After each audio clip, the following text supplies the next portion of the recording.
తెలంగాణ రాజ్యాధికార పార్టీ రాష్ట్ర ప్రధాన కార్యదర్శి గౌరవనీయులు శ్రీ ఒట్టే జానయ్య యాదవ్ గారు ఇచ్చేశారు.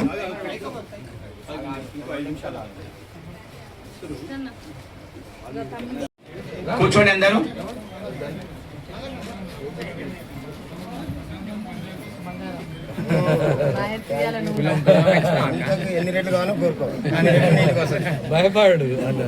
అన్నగారని అందరం ఒక్కొక్క తర్వాత అందరం వచ్చి పరిచయం చేసుకుందామో. కూర్చోండి అందరూ ఒకేసారి, అన్ని కూడా ఇబ్బంది ఉంటుంది.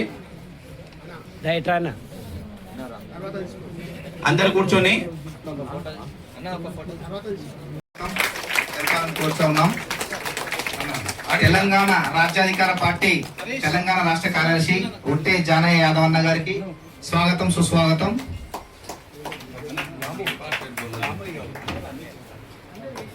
అదేవిధంగా ఎక్కడ యాదవులపై ఈ నలుమూలల 33 జిల్లాల్లో ఎక్కడ ఇబ్బంది జరిగినా మరి జాతీయ యాదవ కుల పోరాట సమితి అక్కడ ఉండి మరి మేము పోరాటం చేసినాం. మరి ప్రధాన పార్టీలు ఇవాళ కాంగ్రెస్ కానీ, బీజేపీ కానీ, బీఆర్ఎస్ కానీ, టిఆర్పి కానీ, బీసీవై కానీ అన్ని పార్టీలకు కూడా ఇక్కడి నుంచి విజ్ఞప్తి చేస్తున్నాం. ఖచ్చితంగా మరి జరగబోయే సర్పంచ్, ఎంపీటీసీ, జెడ్పీటీసీ ఎన్నికల్లో యాదవులకు జనాభా ప్రాతిపదికన కేటాయించాలని ఈ 5 డిమాండ్లతోటి ఎలక్షన్స్, స్థానిక సంస్థల ఎలక్షన్స్ వరకు మేము ప్రభుత్వానికి టైం ఇస్తున్నాం బిడ్డ. లేకపోతే రణరంగమే అవుతుంది తెలంగాణ. ఖచ్చితంగా నాతో పాటు రాష్ట్ర అధ్యక్షుడు, రాష్ట్ర కార్యవర్గ సభ్యులు, రాష్ట్ర మరి పోలిట్ బ్యూరో సభ్యులతో పాటు జిల్లా అధ్యక్షులు ఆమరణ నిరాహార దీక్షకు మీరు సిద్ధమైతానం బిడ్డ. ఇస్తావా చస్తావా అని ఈ సందర్భంగా మరి 5 డిమాండ్లు, 5 రిజర్వేషన్స్ ఈ ప్రభుత్వానికి మేము పెడుతున్నాం. మరి స్థానిక సంస్థల ఎన్నికల వరకు కూడా మీరు స్పందించకపోతే బిడ్డ ఖచ్చితంగా మేము ఆమరణ నిరాహార దీక్ష కూడా మేము సిద్ధమైతామని తెలుపుకుంటూ ఈ సందర్భంగా మరి కొద్దిమంది మరి 2-3 మరి మాట్లాడవలసి ఉంటది. మరి 1 నిమిషం టైం తీసుకోవాలి. మరి అన్నకు సన్మానం చేయాలి. మరి కొద్ది టైమే ఉంది. ఇప్పుడు మా రాష్ట్ర అధ్యక్షుడు కొక్కు దేవేందర్ యాదవ్ గారు. దేవేంద్ర యాదవ్ అన్న గారిని మాట్లాడవలసిన కూర్చోన్నాం. ఈరోజు జానన్న ఆత్మీయ సన్మానానికి ఇచ్చేసినటువంటి ముఖ్య అతిథిలో ఇచ్చేసినటువంటి రాములన్న గారికి, సన్మాన గ్రహీత జానన్న గారికి, పెద్దలు జానన్న గారికి, అలాగే మా జాతీయ యాదవ కుల పోరాట సమితి ఉపాధ్యక్షులు, పోలిట్ బ్యూరో మెంబర్స్, తర్వాత వివిధ జిల్లాల నుంచి వచ్చేసినటువంటి జానన్న వ్యక్తిగతంగా మాకు తక్కువ పరిచయం ఉన్నప్పటికీ వారు చేసే ఉద్యమాలు సోషల్ మీడియాలో, తర్వాత మేము పేపర్లో చూడడం జరిగింది. ఎందుకంటే ఒక వ్యక్తి ఎదగడం ఎంత కష్టం అంటే, చాలా రాజకీయంగా ఎదగడం చాలా కష్టం. ఒక వ్యక్తి ఎదుగుతుంటే ఒక ఆర్గనైజేషన్ స్కిల్స్ ఉండి, తర్వాత ఆర్థికంగా బలోపేతం కాకుండా రకరకాల ఇబ్బందులు పెడుతూ మరి రేపు మాకెక్కడ అగ్రవర్ణాలు 79 కేసులు పెట్టి వారిని ఉన్నటువంటి వ్యక్తి జానన్న. వారికి ఈ సందర్భంగా హృదయపూర్వకంగా శుభాకాంక్షలు తెలియజేస్తూ, భవిష్యత్తులో మరి వారు మరిన్ని పదవులు, ఉన్నత స్థానానికి ఎదగాలని కోరుకుంటూ, ఇంతకుముందు రాములన్న చెప్పినట్టు మరి సూర్యాపేట జిల్లాలో వచ్చే ఎన్నికల్లో 1,00,000 మెజారిటీతో జానన్న గారు గెలుస్తారని ఆశిస్తూ, గెలిపిస్తున్నామని తెలియజేస్తూ, మరి వారి ఎన్నికల్లో ఒకవేళ మనం ఏ పార్టీలకు అతీతంగా వారు మళ్ళీ పోటీ చేసినప్పుడు వారే కాకుండా మరి వివిధ ఏ పార్టీలో ఇచ్చినా మరి మనం అందరం మన వ్యక్తుల్ని గెలిపించుకోవాల్సినటువంటి అవసరం ఉంది.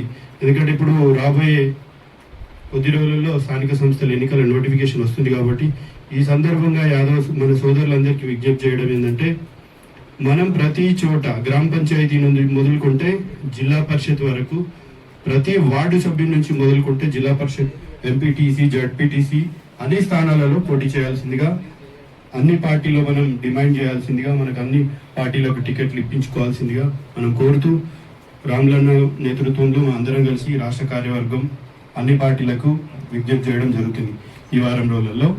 సేమ్ టైం మరి ఇప్పుడు జానన్న గారి గురించి చెప్తే మరి వారు చాలా కష్టాలు ఎదుర్కొని వాళ్ళ కుటుంబ సభ్యులు, మహిళలు, పిల్లలు అది ఇది అనకుండా చాలా ఇబ్బందులు పెట్టినారు. చాలా మేము చూసినాం. కాబట్టి అప్పుడు మాకు కూడా దుఃఖం వచ్చింది. వారు ఇన్ని తట్టుకొని ఎదిగి మన సమాజం కోసం ఆయన వ్యాపారం చేసుకుంటే కోట్లాది రూపాయలు సంపాదించుకుంటాడు. మరి ఇవాళ మన ఆత్మీయ సత్కారం అన్నప్పుడు చాలా సంతోషం వేసి అన్నతో పాటు నేను కూడా రావడం జరిగింది. నన్ను ఆహ్వానించి వేదిక మీద మాట్లాడడానికి అవకాశం ఇచ్చినటువంటి అందరూ కూడా యాదవ బంధువులందరికీ బీసీ సమాజ్ తరఫున కృతజ్ఞతలు తెలియజేస్తూ, ఇందాక మేకల రాములన్న చెప్పినాడు, నిజంగా ఈ వేదిక మీద ఉన్నటువంటి అందరికి పేరు పేరున వందనాలు తెలియజేస్తూ, సమయం తక్కువ ఉన్నది కాబట్టి అక్కడ ప్రెస్ క్లబ్లో ఆ మేనేజర్ వచ్చి చెప్పిపోతుండ్రు 2 గంటల వరకు మీరు వేరే పార్టీ ఉన్నది దయచేసి అన్నప్పుడు కొంత పర్మిషన్ తీసుకోవడం జరిగింది మన పెద్దలు. ఎనీహౌ ఏదేమైనా నిజంగా 5 డిమాండ్ అనకుండా కూడా మన అన్నదాత సుఖీభావ మన నక్క సీనన్న ఒక్క నిమిషం మాట్లాడవలసిందిగా కోరుతుంది. జై శ్రీకృష్ణ, జై శ్రీకృష్ణ. ఒకటే యాదవ్, ఎన్నో సంఘాలు ఉన్నాయి, అన్ని సంఘాలు కలుపుకొని పోవాలి. ఎలక్షన్స్ అప్పుడు మన యాదవులు వేస్తేనే ఓట్లు గెలవరు. అందరి కులాలని అన్ని కలుపుకొని పోతేనే ముందుకు వెళ్తాము. కానీ మన యాదవులు ప్రతి ఇంటికి తిరిగి మన మహిళలు కూడా తిరగాలి. మహిళలు కూడా ఎవరైనా ముందుకు వస్తే ఎవరు ఎలక్షన్ ఏ పార్టీ నుంచి సంబంధం లేదు, అన్ని పార్టీలు వచ్చిన టికెట్ తీసుకోవాలి. ప్రతి ఇంటికి తిరగాలి. అందరు కలిసిమెలిసి ఉండి మనము ప్రతి ఇంటికి వెళ్ళి చేయించి గెలిపించే ప్రయత్నం చేసుకోవాలి. కానీ మనం ఒక్క గొల్లలో వేస్తేనే గెలవరు. ఇంకోటి ముఖ్యము, మనకు గొర్రెలు బర్రెలు అవసరం లేదండి. మన కార్పొరేషన్ పెడితే కార్పొరేషన్లో ఏ జ్యేష్ఠులు అది చేసి చదువుకుంటారు. మన సబ్సిడీ మీద గొర్రెలు వస్తాయి. కేజీ సిస్టమ్ కూడా వచ్చింది. మనోళ్ళు పోయి వర్క్ చేస్తున్నారు. అలా సూర్యాపేటలో కానీ మీ నల్గొండ డిస్ట్రిక్ట్లో కానీ కేజీ సిస్టమ్ పెట్టి గొర్రెలు చాపుతారు. అలా పోయి మనం పని చేస్తున్నాం. అలా 20,000 30,000 జీతాలు చేస్తున్నాం. మనోళ్ళు ఏమో సబ్సిడీ, ఇది నా గొర్రెల బంధు మేకల బంధు. యాదవ హక్కుల పోరాట సమితి ఆధ్వర్యంలో మరి మీ కుటుంబ సభ్యునిగా నాకు ఈ రాష్ట్రంలో మెజారిటీ ప్రజలకు అధికారాన్ని తీసుకురావాలనేటటువంటి లక్ష్యంతో ఏర్పాటైనటువంటి పార్టీలో ప్రధాన పాత్ర ఇచ్చినందుకు గాను ఏర్పాటు చేసినటువంటి సన్మాన కార్యక్రమ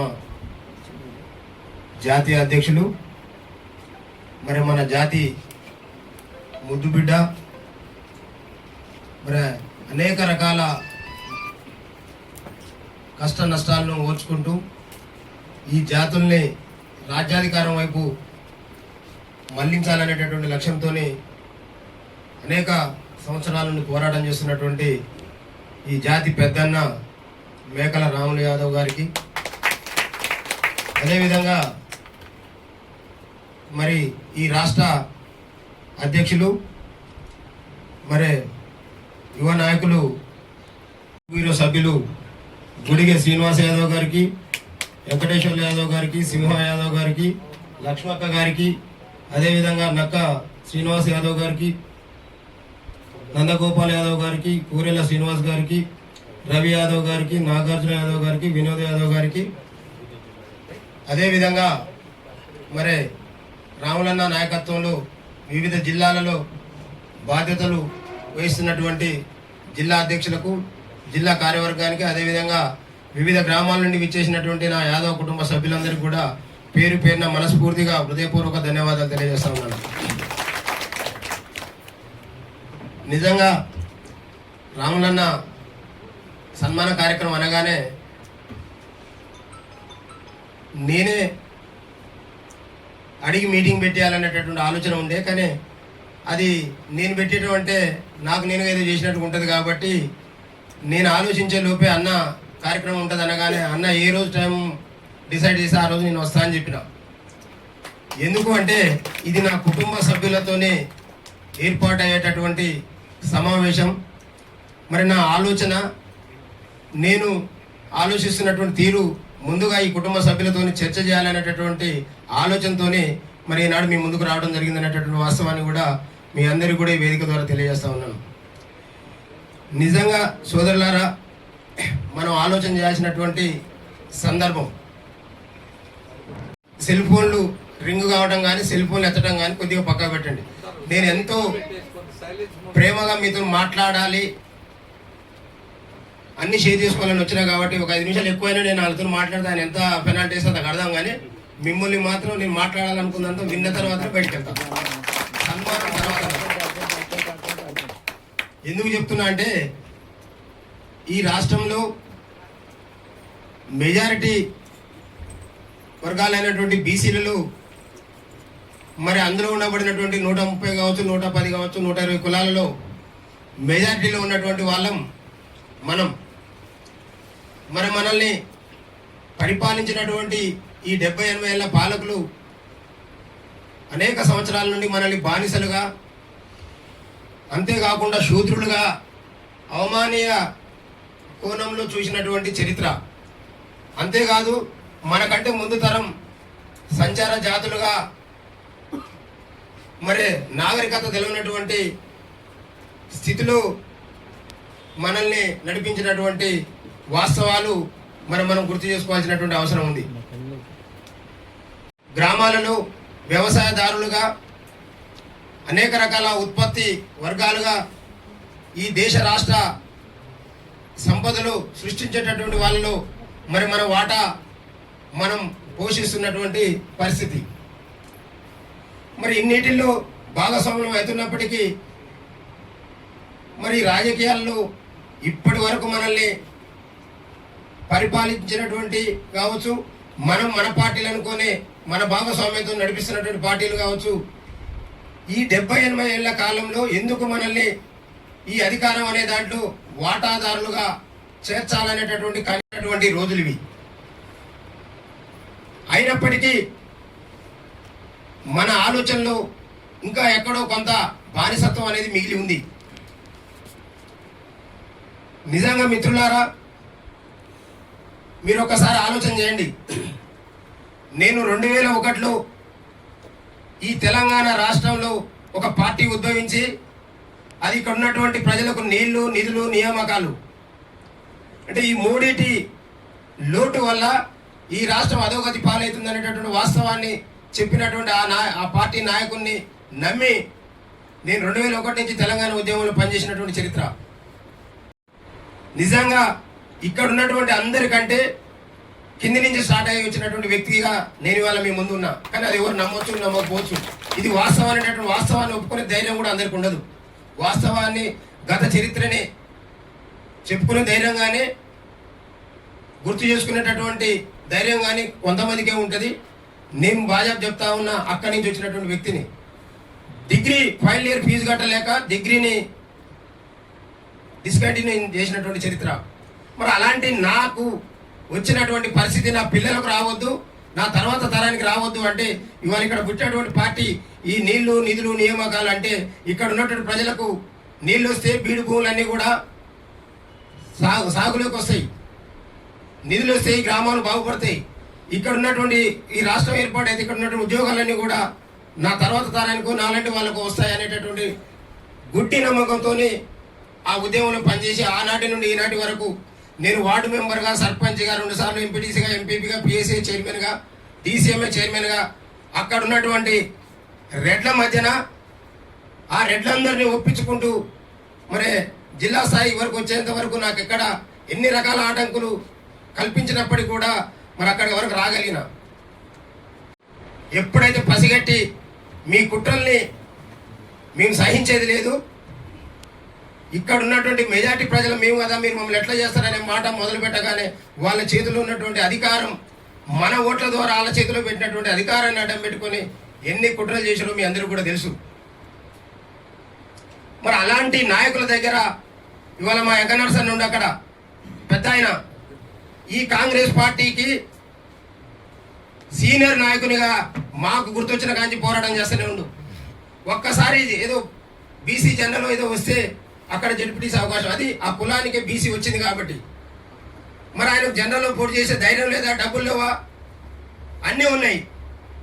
కానీ అది ఆ పార్టీలన్నీ కూడా అగ్రవర్ణాల పార్టీలు అనేటటువంటి వాస్తవాన్ని మర్చిపోయి ఇంకా కూడా మనం మరి 70-80 ఏళ్ల నుండి ఏ ఒక్కరు కూడా ఈ మెజార్టీ ప్రజలకు ఈ మెజార్టీ ప్రజల యొక్క అభ్యున్నతి ధ్యేయంగా ఇక్కడ ఉండబడినటువంటి అగ్రవర్ణ పార్టీలు ఎందుకు ఆలోచన చేయలేదు ఒకసారి ఆలోచన చేయాల్సినటువంటి అవసరం ఇక్కడ ఉన్నటువంటి మనందరికీ ఉంది.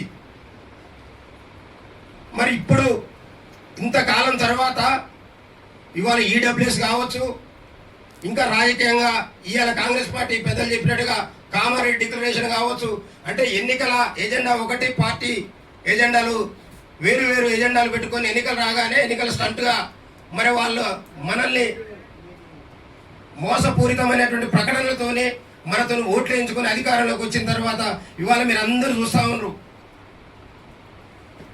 మన అందరి కళ్ళకు కట్టేట్టు కనిపిస్తూ ఉంది. కామారెడ్డి డిక్లరేషన్లో 42% రిజర్వేషన్లు, విద్య, ఉద్యోగ, రాజకీయ అవకాశాలు ఇస్తానన్నమాట. వాస్తవా కాదా? వాస్తవేనా? మరి వాళ్ళ విద్య ఉద్యోగాలు ఎందుకు ఇవ్వట్లేరు? ఓన్లీ రాజకీయాల్లో ఇస్తున్నాం అని రానటువంటి రాజకీయాల్లో వాటా కల్పిస్తామని ఇవాళ పదే పదే ఈ కాంగ్రెస్ పార్టీలో ఉన్నటువంటి మన బీసీ వర్గాలు, మరి ప్రతిపక్ష పార్టీలో ఉన్నటువంటి మిగతా వర్గాలు ఇచ్చినట్టుగానే నోటి ముందు తెచ్చినట్టుగానే మాయ మాటలు చెప్పుకుంటా ఇవాళ రిజర్వేషన్ ఇస్తున్నామని చెప్పి మరి షెడ్యూల్ విడుదల చేసి మరి వాళ్ళ జాతి నుంచి మరి వాళ్ళ హైకోర్టులో కూడా పిటిషన్ వేసినటువంటి పరిస్థితి. ఇవాళ హైకోర్టులో పిటిషన్ వేస్తే హైకోర్టు నుంచి మళ్ళీ మన పార్టీ మనందరి కోసం ఉద్యమించినటువంటి తెలంగాణ రాజ్యాధికార పార్టీ ఇవాళ హైకోర్టులో ఇంప్లూడ్ అయ్యి దాని మీద ఫైట్ చేద్దామని ప్రయత్నం చేస్తున్న సందర్భంలో మళ్ళీ ఇక్కడి నుంచి పోయి సుప్రీంకోర్టులో కూడా మరి కేసులు వేసినటువంటి పరిస్థితి. ఇందాక సూర్యరావు అన్న చెప్పినట్టుగా ఇక్కడ ఉండబడినటువంటి మెజార్టీ ప్రజలకు ఏదైతే 42% రిజర్వేషన్ ఇస్తా అని చెప్పి మళ్ళీ ఆ జాతి బిడ్డలతోని తప్పుడు కేసులు వేపిస్తున్నట్టు నేను ఇక్కడ మా అధ్యక్షుడు ఇక్కడ ఇంప్లీడ్ అయింది కాబట్టి నేను అక్కడ సుప్రీంకోర్టులో ఇంప్లీడ్ కావడానికి ప్రజల పక్షాన పోతున్నా తప్ప నా వ్యక్తిగత కేసుల మీద కాదనేటువంటి వాస్తవాన్ని కూడా మీ అందరూ కూడా గుర్తు చేస్తా ఉన్నాం. అందుకనే సోదరులారా, ఇవాళ గ్రామీణ వాతావరణంలో కావచ్చు, పట్టణ వాతావరణంలో కావచ్చు, ఇవాళ మనం అదృష్టవంతులం. ఇవాళ మన పెద్దలు ఎంబీసీ కులాలకు జరుగుతున్నటువంటి అన్యాయం మీద అనేక సంవత్సరాల నుంచి పోరాటం చేస్తున్నటువంటి వ్యక్తి ఇప్పుడు ఇంతకుముందు ఒక మాట చెప్పిండు. వారు చెప్పడమే కాదు, మన ముందు అనేక రకాల చరిత్రలు ఉన్నాయి. మూలాన్ని వృద్ధిలోకి తెచ్చినటువంటి చరిత్ర మరి ఈ జాతి బిడ్డలకు ఉందన్నటువంటి వాస్తవాన్ని మనం గ్రహించాల్సినటువంటి అవసరం ఉంది. మరి వాళ్ళ ఈ రాష్ట్రంలో కూడా మన తోబుట్టులుగా ఉండబడినటువంటి అనేక కులాలు ఉన్నాయి. బీసీలలో మన పక్కనే ఉండబడినటువంటి గౌడ సోదరులు కావచ్చు, ముద్రా సోదరులు కావచ్చు, మున్నూరు సోదరులు కావచ్చు, పద్మశాలీలు కావచ్చు, కుమ్మర్లు కావచ్చు, కమ్మర్లు కావచ్చు, సాకలు కావచ్చు, వడ్రేం కావచ్చు, వీళ్ళందరికీ కూడా యాదవుడు అంటే అమితమైనటువంటి ప్రేమ ఉంటుంది అన్నమాట. వాస్తవా కాదా? మీరందరూ కూడా గుర్తు చేసుకోవాల్సినటువంటి అవసరం ఉంది. ఒక యాదవుడు ఏ కుటుంబంలో ఏ ఇంటికి వెళ్ళినా అమితమైనటువంటి గౌరవాన్ని మర్యాదను ఇచ్చేటటువంటి సాంప్రదాయం ఈ రాష్ట్రంలో ఉంది. ఎందుకంటే యాదవుడు ఎవరిని కూడా అన్యాయం చేసేవాడు కాదు, మోసం చేసే పక్కన కూడా. అంటే వాస్తవంగా ఆ చైతన్యం రానంత వరకు ఇక్కడ ఉన్నటువంటి మేము కూడా పోయించినాం. నేను 2001 నుండి 2025 వరకు ఓటమి లేని నేతగా ఈ రెడ్ల మధ్యన ఆ రెడ్డి గారికి ఈ రెడ్డి గారికి ఈ రెడ్డి గారికి ఆ రెడ్డి గారికి పోయి అక్కడ నేను ఏం చెప్తే అదే జరిపించుకొని వచ్చినటువంటి చరిత్ర. మరి రెడ్ల మీద పోరాటం చేయడానికి 22 సంవత్సరాలు 23 సంవత్సరాలు అన్ని వర్గాలను కలుపుకొని అన్ని స్థాయిల్లో విజయం సాధించినటువంటి వ్యక్తిని. మరి అమాంతం నేను అప్పుడే వీడికి వచ్చి పోరాటం చేయడానికి నాకు ఎకనామికల్ గా కానీ ఇంకా అన్ని రకాల అవకాశాలు లేవు కాబట్టి ఆ పార్టీల చెంత ఉండి మరి ఆ పార్టీల ఈ రాష్ట్రంలో అనేక మంది పార్టీలు పెట్టేటువంటి సందర్భం. ఎవరు పార్టీలు పెట్టినా అగ్రవర్ణాలే వాళ్ళకు ఫంక్షన్ హాల్ బుక్ చేస్తే వాళ్ళకు భూమి పెడతాయి, వాళ్ళకి అన్ని ఏర్పాటు చేస్తే బండ్లకు డీజిల్ పోయించి పంపుతారు. అది ఈ రాష్ట్రంలో ఉన్నటువంటి సంప్రదాయం. కానీ మరి మనమేం పాపం చేసినామో తెలియదు. ఇవాళ మనం ఫంక్షన్ హాల్కి పైసలు అడగట్లేము, కార్లలో డీజిల్లకు పైసలు అడగట్లేము. మన ప్రజల్ని మనం తెచ్చుకొని మన ఫంక్షన్ హాల్కి మనం ఫీజులు కట్టుకొని మనం పార్టీ లాంచ్ చేస్తున్నాం అంటే మరి ఎన్ని రకాల కుట్రలు చేసినో మీరు అందరూ కూడా చూసే ఉంటారు. మరి ఆ లైవ్లో కావచ్చు, మరి అదేవిధంగా యూట్యూబ్లలో కావచ్చు, మరి అనేక ఛానళ్లలో. అంటే ఒక తీర్మానం వస్తే బతుకులు మారుతాయని అనేక మంది ఆత్మ బలిదానం చేసుకొని ఈ తెలంగాణ రాష్ట్రాన్ని సాధించుకున్న తర్వాత ఈ తెలంగాణ దొరల చేతిలో పెడితే 10 సంవత్సరాలు బరిజనగల మాదిగా ఈ తెలంగాణ సంపదను దోచుకుంటున్నటువంటి నాయకుల మీద పోరాటం చేసి మరి ఈ దొరల్ని ఇక్కడి నుంచి తరిమేసే తప్ప మా జాతులకు మనుగడ లేదనేటటువంటి వాస్తవాన్ని నమ్మినటువంటి వ్యక్తిగా తీన్మార్ మల్లన్న మరి వాళ్ళ టీఆర్ఎస్ మీద పోరాటం చేసి మరి ప్రత్యామ్నాయంగా అప్పటికప్పుడు మనం పార్టీ పెట్టుకునేటటువంటి ఫెసిలిటీ లేక మరి అక్కడ ఉన్నటువంటి ప్రత్యామ్నాయం కాంగ్రెస్ పార్టీకి బీసీలకు ఇస్తున్నటువంటి అనేక రకాల హామీలను నమ్మి మరి ఆ వైపుగా పోయి ఆ పార్టీని అధికారంలోకి తెచ్చిన తర్వాత మీరు చూసారు కదా, వాళ్ళు ఇచ్చినటువంటి కులగణనలో మరి వాళ్ళు ఇచ్చినటువంటి మాట తప్పి కులగణనలోనే తప్పులు చేసినటువంటి వాస్తవాలను మరి వాళ్ళ బయటికి తీసినందుకు వాళ్ళ ఆ పార్టీ నుంచి బహిష్కరించి మరి బయటికి పంపిన సందర్భంలో మరి ఎంతకాలం అయినా ఈ అగ్రవర్ణ పాలన చెప్పినట్టుగా ఏదైతే పార్టీ తెలంగాణ మెజారిటీ ప్రజల కోసం వచ్చినటువంటి తెలంగాణ రాజ్యాధికార పార్టీలు మల్లన్నతో పాటుగా క్రియాశీలకమైనటువంటి పాత్ర ఉందని వారు చెప్పింది ముమ్మాటికి అది సత్యమైనటువంటి వాస్తవాన్ని కూడా మీ అందరి మీద గుర్తు చేస్తా ఉన్నాను. నేను క్రియాశీలకంగా ఉండటమే కాదు, ఈ భవిష్యత్తులో ఏదైతే అన్న మాకు 15 మంది ఎమ్మెల్యేలు కావాలి, 20 మంది ఎమ్మెల్యేలు కావాలని కొట్లాడుతూ ఉండు, అన్న కోరుకున్న దానికంటే కూడా ఎక్కువగా అవకాశాలు వచ్చేటటువంటి అవకాశం ఉన్న పార్టీ తెలంగాణ రాజ్యాధికార పార్టీ అనేటటువంటి వాస్తవాన్ని కూడా మీ అందరికీ కూడా గుర్తు చేస్తా ఉన్నాం. అందుకని సోదరులారా, చూద్దాంలే, ఏమో నడుస్తుంది కదా, చర్చ అయితే నడుస్తుంది కదా, అసలు మంచిగానే ఉందిగా, మంచి వాతావరణం ఉందిగా అని వెయిట్ చేయడం కాదు. ఇవాళ మన వంతు బాధ్యతగా ఇవాళ నిజంగా చెప్తున్నానా, ఎవరికైనా అక్కడ ఏదైనా పదవులు వస్తాయని పదవి వచ్చేటటువంటి అవకాశం ఉన్న వాళ్ళు మాత్రం ఉంటే ఉండనియండి, వాళ్ళ నోరు మనం కొట్టాల్సిన అవసరం. ఇచ్చినా బిచ్చగాని లెక్క మనం బిచ్చవేసే పదవులే తప్ప మనం స్వతంత్రంగా ఇవాళ నా పార్టీ నేను నా పదవిది నేను స్వతంత్రంగా నేను నిర్వర్తిస్తా అనేటటువంటి చరిత్ర మనకు ఎవరికి రానియరు, అది ముమ్మాడికి జరిగేది కాదనేటటువంటి వాస్తవాన్ని కూడా మీ అందరూ కూడా గుర్తు చేస్తా ఉన్నాం. అందుకనే దయచేసి సోదరులారా, ఇవాళ తెలంగాణ రాష్ట్రంలో 119 నియోజకవర్గాలు, ఇవాళ ఈ 119 నియోజకవర్గాల్లో ఏ నియోజకవర్గం వెళ్ళినా మనం బీసీలం వాళ్ళు ఇచ్చినటువంటి లెక్క ప్రకారమే 56%, 62% ఉన్నటువంటి బీసీలం మరి ఎస్సీ ఎస్టీ మైనార్టీ సోదరులు కలుపుకుంటే 92, 93% మరి ఉన్నమాట వాస్తవం కాదా ఒకసారి ఆలోచన చేయండి. అందుకనే చెప్తా ఉన్నాం, మళ్ళొక జీవితం అనేది ఉందో లేదో మనకు తెలియదు. ఉన్నదా? ఉన్నదైతే ఒకటే నాకు తెలిసి, దీన్ని ఏదో ఒక రకంగా మన జీవితాన్ని సార్థకత చేసుకొని పోవాల్సినటువంటి బాధ్యత అవసరం మన ముందుందనేటువంటి వాస్తవాన్ని కూడా మీరు గుర్తు చేసుకోండి. ఇవాళ డాక్టర్ బాబాసాహెబ్ అంబేద్కర్ గారు కావచ్చు, జ్యోతిబా పూలే కావచ్చు, ఇవన్నీ తెలిసే అనేక సంవత్సరాల క్రితమే మనకు ఒక మార్గాన్ని చూపించినటువంటి చరిత్ర. మనం ఆ దారి నుండి కాకుండా మనం ఇంకో దారిలో పోయి మనం ఏం సాధిస్తామన్నా అది కాదు అనేటటువంటి వాస్తవాన్ని ఇప్పటికైనా మనం తెలుసుకోవాల్సినటువంటి అవసరం, తెలుసుకోవాల్సినటువంటి బాధ్యత మన మీద ఉందనేటువంటి వాస్తవాన్ని కూడా మీరందరూ కూడా గుర్తు చేసుకోవాల్సినటువంటి అవసరం ఉంది. అందుకని సోదరులారా, ఇవాళ కులాలుగా ఇవాళ నిజంగా రాములన్న వచ్చిన తర్వాత ఈ రాష్ట్రంలో యాదవులకు ఒక భరోసా వచ్చింది. మాకేమన్నా అయితే మా యాదవ హక్కుల పోరాట సమితి అనేక సంఘాలు ఉన్నాయి మనకాడ కూడా, ఇక సరే వాటి గురించి చెప్పుకోవాల్సిన అవసరం లేదు. కానీ ఇది సక్సెస్ఫుల్ గా నడుస్తున్నటువంటి యాదవ హక్కుల పోరాట సమితి అనేది ఎక్కడ యాదవ బిడ్డకు అన్యాయం జరిగినా, ఎక్కడ వాళ్ళకి సమస్య ఉందన్నా వాళ్ళు పిలిస్తే కాదు పోయేది, వెతుక్కుండా పోయేటటువంటి గొప్ప నాయకత్వాన్ని వాళ్ళ ఈ రాష్ట్రంలో యాదవ కులానికి అందించినటువంటి చరిత్ర మరి రాములన్నకు ఉంది. మరి రాములన్నకు మనం అందరం కూడా రుణపడి ఉండాల్సినటువంటి అవసరం ఉంది. రాములన్నని మనం కంటికి రెప్పలా కాపాడుకోవాల్సిన అవసరం ఉంది. ఆయన వయసు అసలు పోరాల కంటే ఎక్కువ ఉరుకులో పెడతా ఉండాలి. ఏ ఒక్క క్షణం కూడా ఆలోచన చేయనటువంటి సందర్భం. అంటే ఇలాంటి నాయకుల్ని మన మెజారిటీలో అయినటువంటి బీసీలలో అన్ని వర్గాలు ప్రేమించేటటువంటి కులం ఏదైనా ఉందంటే అది యాదవ కులం. మరి అంత గొప్ప కులంలో పుట్టేటువంటి మనం నాయకత్వ పడి మనం పెంపొందించుకోకుండా చూద్దాంలే, అయినాడు పోదాంలే అనేటటువంటి ధోరణి విడనాడాలని కూడా మీ అందరూ కూడా విజ్ఞప్తి చేస్తా ఉన్నాం. నిజంగా సోదరులారా, ఒక్కసారి ఆలోచన చేయండి. ఒక నియోజకవర్గాన్ని తీసుకుంటే ఒక గౌడ సోదరుని, ఒక ముదిరాజు బిడ్డని, ఒక మున్నూరు కాపుని, ఒక పద్మశాలిని, ఈ 4 కులాలని దగ్గర పెట్టుకుంటే మన ఎంబీసీ వర్గాలు ఆటోమేటిక్గా మనతోనే వస్తాయి. మనం ఐక్యమైన తెలిసిన మరుక్షణమే మిగతా వర్గాలు మన దగ్గరకు వస్తాయి. మరి ఇంత అవకాశాలు ఉన్నాక కూడా మనం ఎందుకు వెయిట్ చేయాలని చెప్తా ఉన్నా. మీరు ఒక్కసారి గుర్తు చేసుకోండి, 2014లో కేసీఆర్ తెలంగాణ రాష్ట్రం కోసం నిజాయితీగా పోరాడినాం అనేటటువంటి సంకేతం ఈ ప్రజల్లోకి చేరిన తర్వాత కాంగ్రెస్ పార్టీలో నేనున్న ఆ రోజు 6.5-7 ఫీట్లు ఉన్నటువంటి నాయకులు తెల్ల కద్దరు చొక్కాలు వేసుకుని రోడ్ల మీద తిరిగేటటువంటి నాయకులు. మరి అలా బీఆర్ఎస్ పార్టీ బీఫామ్ తీసుకొని పోయినటువంటి వాళ్ళకు స్లిప్పర్స్ కూడా చక్కగా లేవు, చినిగిన పాయింట్లు, వాళ్ళ స్కూటర్ కూడా చక్కగా లేదు. మా నల్లగొండ జిల్లాల చరిత్ర చెప్తా ఉన్నా. కానీ అక్కడ బీఫామ్ తీసుకుని వేసి వచ్చిన తర్వాత టీఆర్ఎస్ పార్టీ గుర్తు ఎక్కడ ఉందని దోలాడుకుంటా పోయి మరి అక్కడ ఓటేసినటువంటి చరిత్ర ఈ తెలంగాణ రాష్ట్ర ప్రజలకు ఉంది. తెలంగాణ రాష్ట్రం అనేక రకాల చరిత్రలకు నిలవైనటువంటిది. తెలంగాణ సాయుధ రైతాంగ పోరాటం నుంచి కావచ్చు, తెలంగాణ తొలి మలిదేశ ఉద్యమాలు కావచ్చు, బ్రిటిష్ వాళ్ళది కావచ్చు, నిజాం పోరాటం కావచ్చు, అన్ని ఉద్యమాలకు పుట్టినిల్లు లాంటిది తెలంగాణ రాష్ట్రం. కాబట్టి తెలంగాణలో ఉన్నటువంటి ప్రజలు చైతన్యవంతులు.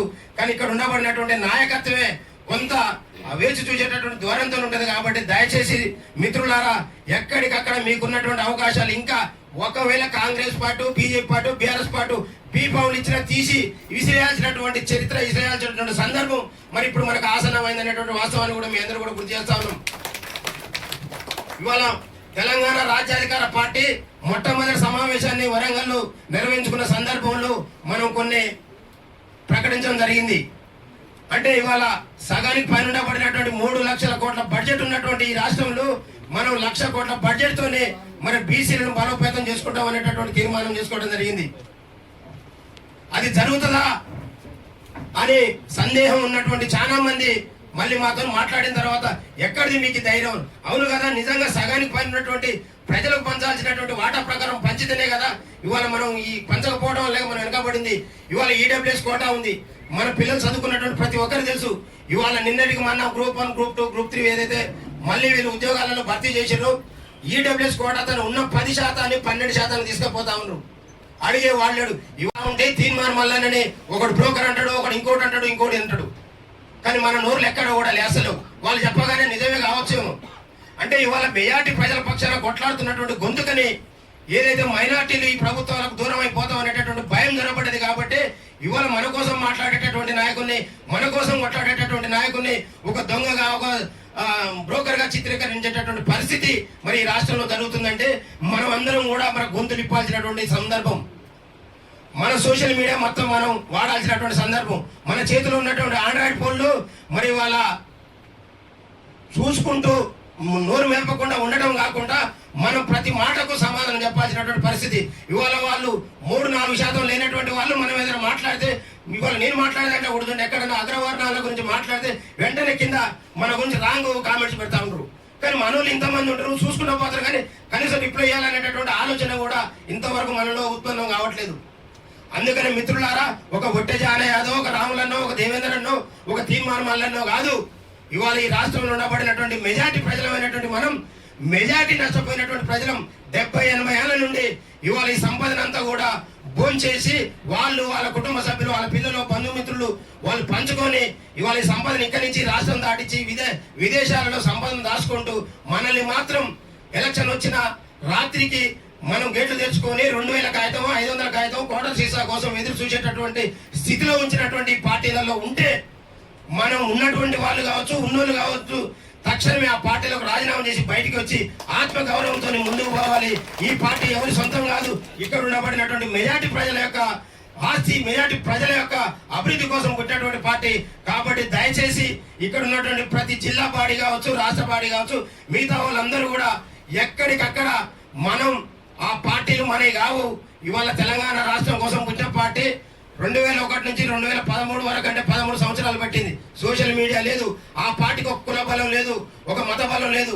ఏదో ఇక్కడ తెలంగాణ వచ్చేది లాభం జరుగుతుందనే నినాదంతో వచ్చేది మన 13 ఏళ్ళ వచ్చింది. ఇవాళ మనం బలమైనటువంటి మన బీసీలం ఇవాళ కులాలుగా ఏకమై ఇట్లా ఎక్కడికక్కడ కులాలుగా ఒక జానేకు ఒక పార్టీలో రాష్ట్ర కార్యదర్శి వచ్చిందంటే హైదరాబాద్ నడిపోటును ఒక సన్మానం చేసుకుంటున్నాం. అంటే మనం ఎంత చైతన్యవంతమైనటువంటి వాస్తవాన్ని మర్చిపోతున్నటువంటి వాస్తవాన్ని కూడా మీకు గుర్తు చేస్తాం. అందుకని ఇప్పటి నుండి కులాలుగా ఐక్యమైన బీసీలుగా ఏకం కావాల్సినటువంటి అవసరం వచ్చింది. ఏకమైతున్నాం అనేటటువంటి వాస్తవాన్ని ఈ అగ్రవర్ణ పాలకులకు మరి ఆల్రెడీ పోయింది. కాబట్టి ఇవాళ ఒడ్డెజానయ్య సూర్యాపేట ర్యాలీ పెట్టుకొని పోతుందంటే అప్పటి వరకు లేనటువంటి సెక్షన్ 31 అప్పటికప్పుడే ప్రెస్ రిలీజ్ అవుతుంది. అంటే ఇక్కడ ఎలాంటి సభలు సమావేశాలు సరిపోదు. మీరు ఆలోచన చేయాల్సినటువంటి అక్కడ నుండి మా మిత్రులందరూ కూడా చూసారు.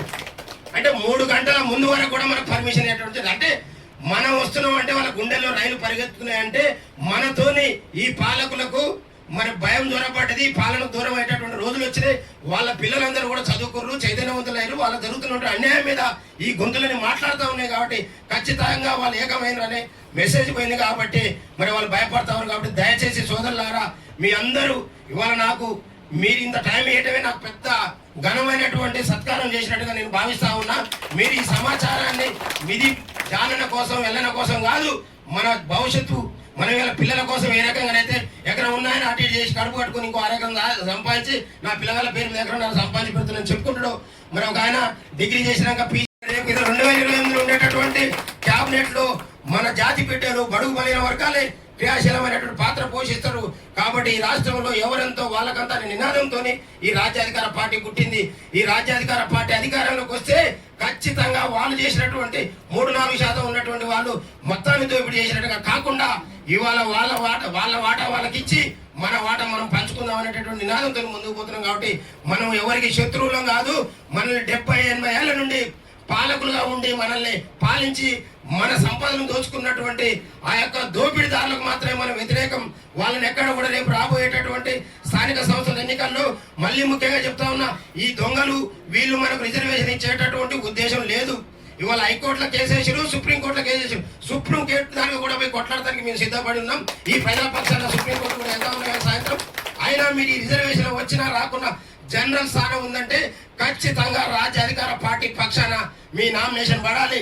మీరు ఎట్లా గెలవరో మేము చూస్తా ఉన్నాం. ప్రజలు ఎట్లా చైతన్యం చేయాలో ఈ వర్గాలన్నీ కూడా వచ్చి మీ ఊళ్ళలో ప్రచారం చేస్తుంది. కాబట్టి ఎక్కడికక్కడ ఇంకా కాంగ్రెస్ బీఫామ్ కోసం, బీఆర్ఎస్ బీఫామ్ కోసం, బీజేపీ బీఫామ్ కోసం పాకులు ఆడొద్దు. ఖచ్చితంగా 2-3 ఏళ్లలో మనం ప్రజల్ని మన రాజ్యాధికారం తీసుకొస్తున్నాం. కాబట్టి 2028లో ఈ రాజ్యాన్ని మరో బీసీ బిడ్డ అధిరోహించబోతా ఉండు. వారి నాయకత్వంలో మనం కలలు కన్నటువంటి ఈ 70 ఏళ్ల కుట్రలన్నింటినీ కూడా మనం పారదోలి మన జాతులకు కావాల్సినటువంటి అవకాశాలను అందిస్తామని తెలియజేస్తూ, మరి నాకు ఇంత పెద్ద ఎత్తున ఆధ్వర్యంలో పోలిట్ బ్యూరో మెంబర్స్ అందరూ సన్మానం చేయాల్సిందిగా విజ్ఞప్తి చేస్తున్నాను.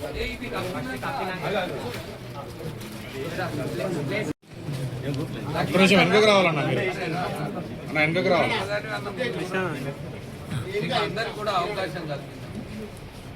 వైడ్గా ఉండాలి. దయచేసి కొంచెం వెడల్పుగా ఉండరు, అందరు వస్తారు.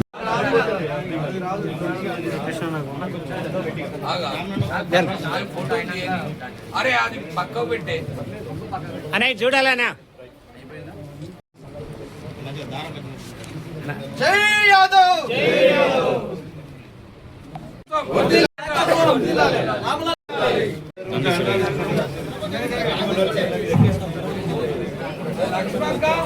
అన్న మీరు అందరు వెనకకు రావాలా అన్న, ఫోటోగ్రాఫర్స్